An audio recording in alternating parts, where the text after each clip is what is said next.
Welcome to Badge Banter, where we feature stories from our awesome partners about the importance of the photo ID badge as the foundation of an organization's security efforts. I'm Lindsay Martinez from Badge Pass, and I'm really excited to introduce today's guest and one of my good friends, Shannon Riordan from AAMSCO. Welcome, Shannon. Thank you so much for being here. Thank you for inviting me. Well, before you share your story with us today, why don't you go ahead and tell us just a little bit about AAMSCO and your role there?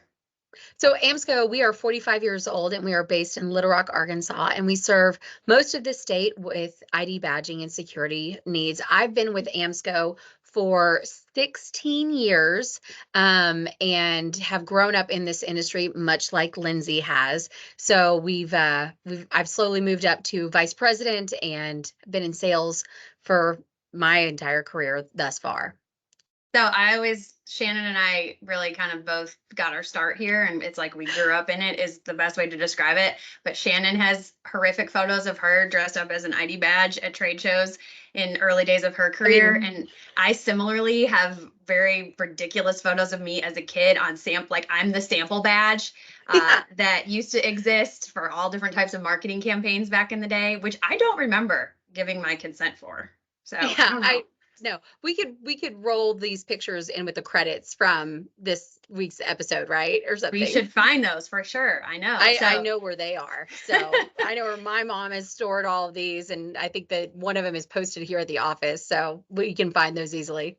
I like it. I like a throwback. So this series is really dedicated to talking about the importance of photo ID. And I don't just mean photo IDs like throwback IDs where our photos are on them as sample badges, but really more importantly, photo IDs and how organizations use them. So Shannon, why don't you kind of dive into your story and how organizations or facilities in your area have benefited from the use of photo ID? So we've always been really involved with the K through 12 and higher ed market.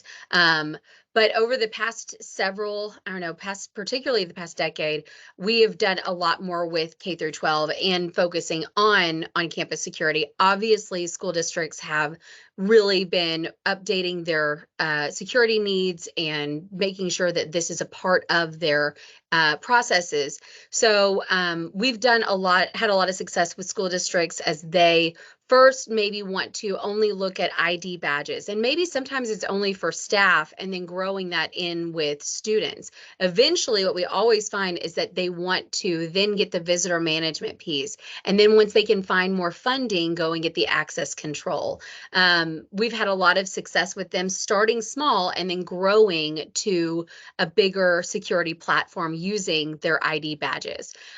We also find that, as one person leaves one district and goes to another one, they simply can't function unless they also have these same processes and solutions implemented there at their campus. So a lot of our districts are using grant funds that they've been able to find and use that to do big projects, particularly if it's a small rural district and they'll never get the millage to help afford a solution like this. And then we've also done some with ESSER funds or the COVID money. So we've just seen several different ways that they're able to get there regardless of the size of the district, that we can usually help them find some funds for that. I think that's a really good point. Sometimes when school districts in particular think about like a security initiative, a lot of times they're thinking like big picture, what's all the stuff that I want to do within my district from a security perspective? And that can be so overwhelming. Absolutely. Because you're talking about a lot of times it's cameras and doors and visitor management. And when you're able to go in and talk to them like you're saying, and you can say, all right, let's start with the photo ID. Let's make that the foundation of everything that you're going to do here. And as long as everybody's got a badge, then ultimately we can enable them to do stuff with that badge as we add those applications.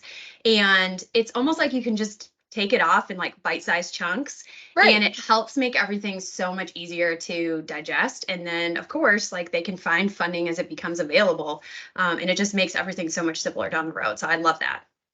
It's always going to be eating an elephant. It's never going to be, here's one little thing that's going to do everything that you could possibly need to. You'll always need to adjust and improve your solutions, but starting with something strong will help you move forward more easily.